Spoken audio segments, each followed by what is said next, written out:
Sir, അമേരിക്കയ്ക്കും ട്രംപിനുമെതിരെ, അതായത് Trump ചുമത്തിയിരിക്കുന്ന അധിക തീരുവയ്ക്കെതിരായി അമേരിക്കയിലെ തന്നെ അതിപ്രശസ്തനായ, അതിവിദഗ്ധനായ, സാമ്പത്തിക വിദഗ്ധനായ റിച്ചാർഡ് വൂൾഫ് ഇപ്പോൾ രംഗത്തെത്തിയിരിക്കുകയാണ്. റിച്ചാർഡ് വൂൾഫ് പറയുന്നത് അമേരിക്കയേക്കാൾ ജനസംഖ്യ കൂടുതലുള്ള ഇന്ത്യ ഒരാനയാണെന്നും അമേരിക്ക ആ കാര്യത്തിൽ ഇന്ത്യക്ക് മുന്നിൽ ഒരെലിയാണെന്നുമാണ്.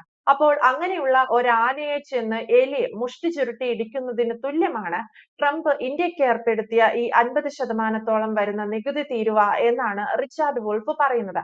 മാത്രമല്ല, അദ്ദേഹം പറയുന്ന മറ്റൊരു കാര്യം, ഈ രീതിയിൽ ഇന്ത്യയെ തോൽപ്പിക്കാം എന്നുള്ളത് ട്രംപിന്റെ വ്യാമോഹം മാത്രമാണ്. തിരിച്ചടി വൈകാതെ വരാനിരിക്കുന്നതേയുള്ളൂ. അല്പം സന്തോഷം ഇപ്പോൾ ലഭിച്ചേക്കാം, പിന്നീട് ദുഃഖത്തിന് അല്ലെങ്കിൽ വളരെ വലിയ രീതിയിൽ ട്രംപിന് ഒരു തിരിച്ചടി ലഭിക്കും എന്നൊക്കെയാണ്.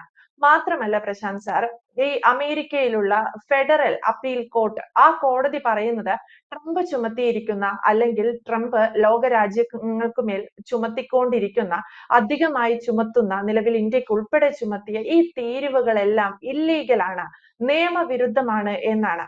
നോക്കൂ, അപ്പൊ നമ്മൾ എന്താ കാണുന്നത്? അമേരിക്കക്കകത്ത് വെച്ച് തന്നെ ട്രംപിന് ചുറ്റും കോടതി ഉൾപ്പെടെ, സാമ്പത്തിക വിദഗ്ധരുൾപ്പെടെ ഈ രീതിയിൽ രംഗത്ത് വരുന്ന കാഴ്ചയാണ് കാണുന്നത്.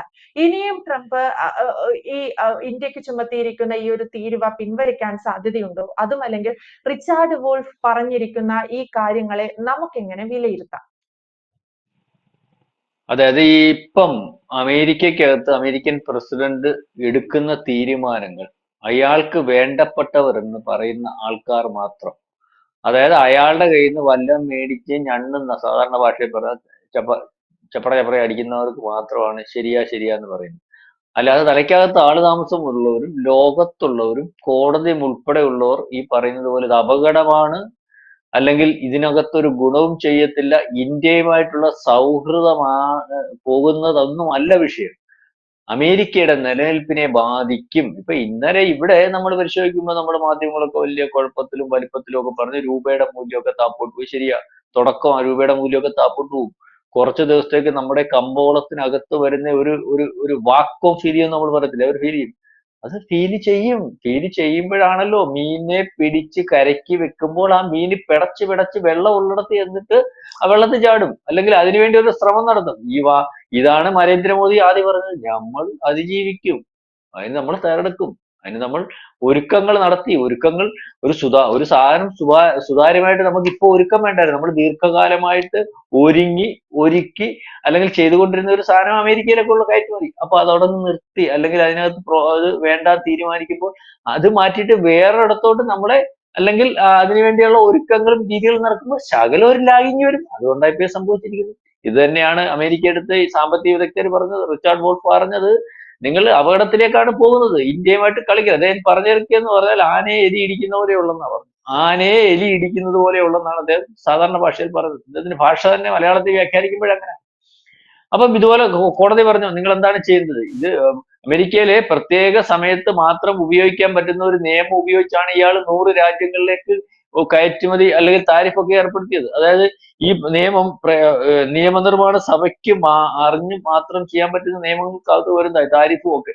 അപ്പൊ ഇത് ഒരു രാജ്യം ഏറ്റവും പ്രതിസന്ധി ഘട്ടത്തിൽ കൂടി കടന്നു വരുമ്പോൾ അതിനകത്ത് ആ രാജ്യത്തെ അതിജീവിക്കാൻ അല്ലെങ്കിൽ വേണ്ടി ഉപയോഗിക്കേണ്ട നിയമം ഉപയോഗിച്ചാണ് ഈ താരിഫ് ഈ 100 രാജ്യങ്ങൾക്ക് വേണ്ടി ഈ ഏർപ്പെടുത്തിയിരിക്കുന്നത്. ഫെഡറൽ കോടതി ഒരു കീഴ്ക്കോടതിയുടെ അല്ലെങ്കിൽ താരിഫ് ഇങ്ങനെ ചുമത്താൻ പാടില്ല എന്നുള്ള ഒരു വിധിയെ അതേ രീതിയിൽ തന്നെ ഉദ്ധരിച്ച് അത് ശരിയാ വെക്കുന്ന ഒരു അവസ്ഥയിലേക്കാണ് പോകുന്നത്. പക്ഷെ അത് അടുത്ത, എനിക്ക് തോന്നുന്നു ഒരു ഒക്ടോബർ വരെ എങ്ങാണ്ട് ഇതേ രീതിയിൽ തുടരാം, അതിനുശേഷം ഒക്കത്തില്ല എന്നാ പറഞ്ഞിരിക്കുന്നത്. സുപ്രീം കോടതിയെ വേണേ സമീപിക്കാൻ വേണ്ടിയുള്ള സമയമാണ് കൊടുത്തിരിക്കുന്നത്. അപ്പൊ സുപ്രീം കോടതിയെ ട്രംപ് സമീപിക്കും. ട്രംപ് അതിന് മറുപടി പറഞ്ഞിരിക്കുന്നു, വലിയ കഷ്ടമാ, നഷ്ടമാ, ഇത് അനുവദിച്ചില്ലെങ്കിൽ അമേരിക്ക താപ്പോട്ട് പോകുമെന്നൊക്കെയുള്ള രീതിയിൽ പുള്ളി മറുപടി പറഞ്ഞിട്ടുണ്ട്. അപ്പൊ പുള്ളി ഉടനെ തന്നെ സുപ്രീം കോടതിയിൽ പോകും എന്നുള്ള ഒരു കാര്യം ഇതിനകത്ത് നമുക്ക് മനസ്സിലാവും.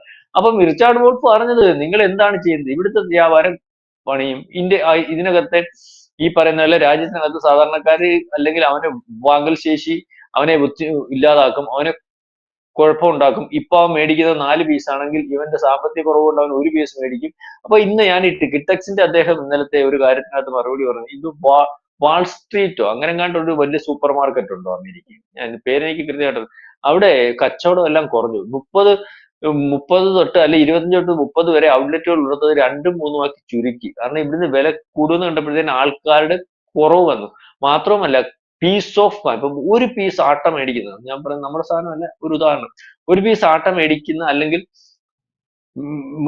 മേടിക്കുന്ന ഒരാള്, അല്ലെങ്കിൽ 1 കിലോ മേടിക്കുന്ന ഒരാൾ 250 ഗ്രാം മേടിക്കാൻ തുടങ്ങി. അല്ലെങ്കിൽ ഉദാഹരണത്തിന് പറഞ്ഞാൽ 10 കവർ ബ്രെഡ് മേടിക്കുന്ന ആൾ, താരിഫ് വരുന്നതിന് മുമ്പ് 10 കവർ ബ്രെഡ് മേടിക്കുന്ന ആൾ, താരിഫ് വന്നതിന് ശേഷം മേടിക്കുന്ന ബ്രെഡിന്റെ അളവ് ഒരു പക്ഷെ 5ലേക്ക് കുറയുന്നു. അപ്പോഴാർക്കാ നഷ്ടം? താരിഫ് കൂട്ടിയോണ്ട് ഗുണം വല്ലതും ഉണ്ടോ?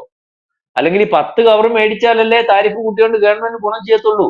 ആ രീതിയിലേക്കും കച്ചവടം കുറയുന്നു. അല്ലെങ്കിൽ ആ രീതിയിലേക്ക് സാധാരണ കച്ചവടക്കാരെല്ലാം എഗൻസ്റ്റ് ആകുന്നു, അല്ലെങ്കിൽ ഇതുകൊണ്ട് ഗുണം ഉണ്ടാകുന്നില്ല എന്നുള്ള രീതിയിലേക്ക് എല്ലാ രീതിയിലും സാമ്പത്തിക വിദഗ്ധരെ, ഈ മേഖലയിൽ പണി ചെയ്തുകൊണ്ടിരിക്കുന്നവരെ, മറ്റ് പല കാര്യങ്ങള്, അല്ലെങ്കിൽ അവിടുത്തെ ഇവിടുത്തെ ജനസംഖ്യ അതുപോലെ നോക്കുന്നവരെ, അല്ലെങ്കിൽ ഈ കയറ്റുമതിക്കകത്ത് അവിടുത്തെ സാധാരണക്കാരെ എങ്ങനെ ബാധിക്കും, അവിടുത്തെ പണപ്പെരുപ്പം എങ്ങനെ ബാധിക്കും, അതേപോലെ തന്നെ ഈ ജോഗ്രഫി അല്ലെങ്കിൽ ഈ നമ്മുടെ ഇതുണ്ടല്ലോ, ഈ രാജ്യങ്ങൾ തമ്മിലുള്ള പ്രശ്നം, ഇത് വേറെ വലിയ അപകടമാണ്. അമേരിക്കയ്ക്ക് വേറെ വലിയ അപകടം ഉണ്ടാകുമെന്ന് ഇദ്ദേഹം പറഞ്ഞിട്ടുണ്ട്.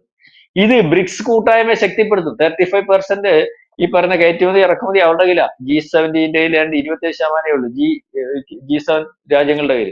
അതുപോലെ നാറ്റോ, യൂറോപ്യൻ രാജ്യങ്ങൾ, ഇതൊക്കെ പരസ്പര മത്സരത്തിലേക്ക് പോകും. കാരണം ഈ പറയുന്നത് പോലെ ശക്തമായിട്ടുള്ള 3 ഏഷ്യൻ രാജ്യങ്ങൾ, ചൈന, റഷ്യ, അല്ലെങ്കിൽ ഇന്ത്യയും കൂടെ വരുമ്പോൾ, അല്ലെങ്കിൽ ഈ പറയുന്ന താരിഫ് കൊണ്ട് ബ്രിക്സിനകത്ത് അല്ലെങ്കിൽ ബ്രിക്സ് രാജ്യങ്ങളുടെ കൂട്ടായ്മയ്ക്കകത്ത് അവരൊന്നിച്ച് ആലോചിക്കുന്ന രീതിയിലേക്ക് അവരുടെ രാജ്യങ്ങൾക്കകത്ത് ജനസംഖ്യയും 35% വരുന്ന രീതിയിലേക്കുള്ള കയറ്റുമതി, അല്ലെങ്കിൽ ലോകത്തുള്ള മൊത്തം ഉൽപാദനത്തിന്റെ ഒക്കെ ശരാശരി നോക്കൂ, 35% അവരുടെ കയ്യിലാകുമ്പോൾ ഈ ഒരു സാഹചര്യം നിർബന്ധിതമാകും ആ പറയുന്ന രാജ്യങ്ങളുടെ കൂട്ടായ്മയ്ക്കും അല്ലെ കൂട്ടിച്ചേരലിനും. അതോടുകൂടി അമേരിക്കയുടെ ഏകാധിപത്യ സംവിധാനവും, അല്ലെങ്കിൽ ഇതുവരെ അമേരിക്ക അവലംബിച്ചുകൊണ്ടിരുന്ന അവരുടെ മേൽക്കോയ്മയും ആ രീതിയിൽ നഷ്ടപ്പെടും. നഷ്ടപ്പെട്ടു കഴിഞ്ഞാൽ പിന്നെ തിരിച്ചു പിടിക്കാൻ പറ്റത്തില്ല. നമ്മൾ ഈ നഷ്ടപ്പെടുത്താൻ എളുപ്പമാണ്, നഷ്ടപ്പെട്ടു കഴിഞ്ഞാൽ വീണ്ടും അത് റീസെറ്റ് ആവത്തില്ല പഴയതുപോലെ. കാരണം അതാണ് ഇപ്പൊ നമ്മുടെ ഇതുവരെ അത് അങ്ങനെ നിൽക്കുന്നത് കൊണ്ട് വേറെ ഒരു ഓപ്ഷൻ അവർ ആലോചിക്കത്തില്ല. വേറെ ഒരു ഓപ്ഷൻ രാജ്യങ്ങൾക്കുടനീളം ആലോചിക്കേണ്ടി വരികയും ഇതിനെക്കാട്ടി സക്സസ് ആവുകയും ആ മറ്റേ ഓപ്ഷൻ എന്ന് വന്നു കഴിഞ്ഞാൽ പിന്നെ അത് പൊളിഞ്ഞില്ലേ. അപ്പം എല്ലാ രീതിയിലും അമേരിക്ക പൊളിയും. ആദ്യം ഇപ്പം തുടക്കത്തിൽ ഒരു സുഖവും സന്തോഷവും, അല്ലെങ്കിൽ ഇദ്ദേഹം വിചാരിക്കുന്ന ചില പൈസയും ഒക്കെ വരും.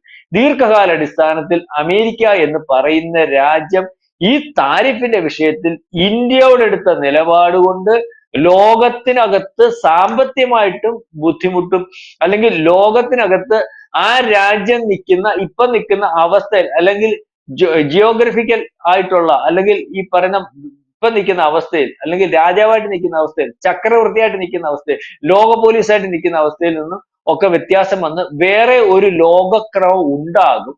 അതിനാക്കം കൂട്ടുന്ന തരത്തിലേക്കായിരിക്കും. പ്രത്യേകിച്ച് ഇന്ത്യ അതിന് ശ്രമിക്കുകയാണെങ്കിൽ അത്തരത്തിൽ സംഭവിക്കാനുള്ള സാധ്യതയും, അല്ലെങ്കിൽ അത് സംഭവിച്ചിരിക്കും എന്നുള്ള രീതിയിലേക്കുള്ള ഒരു വർത്തമാനമാണ് ഈ രീതിയിൽ കോടതി പറയുന്നത്, സാമ്പത്തിക വിദഗ്ധർ പറയുന്നത്, അമേരിക്കയ്ക്ക് അകത്തുള്ളവർ പറയുന്നത്, അമേരിക്കയ്ക്ക് പുറത്തു നിന്നവർ പറയുന്നത്, വലിയ വ്യവസായികൾ പറയുന്നത്.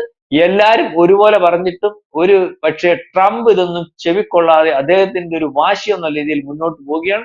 പലരും പിന്നെ പലതും പറയുന്നുണ്ട് അദ്ദേഹത്തിന് പ്രായത്തിന്റെ പ്രശ്നമാണെന്ന്. എനിക്കറിയത്തില്ല. പ്രായത്തിന്റെ പ്രശ്നമാണെങ്കിൽ നമുക്ക് പ്രായമുള്ള മുഖ്യമന്ത്രിയും പ്രായമുള്ള പ്രധാനമന്ത്രിയും ഒക്കെ ഉണ്ട്. അവർക്ക് യാതൊരു പ്രശ്നവുമില്ലാതെ അവർ രാജ്യം ഭരിക്കുന്നുണ്ട്. ഇനി ഇദ്ദേഹത്തിന് പ്രായത്തിൻ്റെതായിട്ട് പ്രശ്നം വല്ലതും ഉണ്ടോ എന്ന് പിന്നെ തലയ്ക്ക് സുഖമില്ലവർ പറയുന്നു. എനിക്കറിയത്തില്ല. തലയ്ക്ക് സുഖമില്ലാത്തതുപോലെ എനിക്ക് പലവട്ടം അദ്ദേഹത്തിന്റെ പ്രവൃത്തികൾ എന്നൊക്കെ തോന്നിയിട്ടുണ്ട്. ഒരുപക്ഷെ ഒരു തലയ്ക്ക് സുഖമില്ലാത്തത് കൊണ്ടായിരിക്കില്ല. ഓരോ മനുഷ്യനും ഓരോ രീതിയിലല്ലേ പ്രവർത്തിക്കുന്നത്. അപ്പൊ അവിടുന്ന് തന്നെ തലയ്ക്ക് സുഖമില്ലെന്ന് പറയും.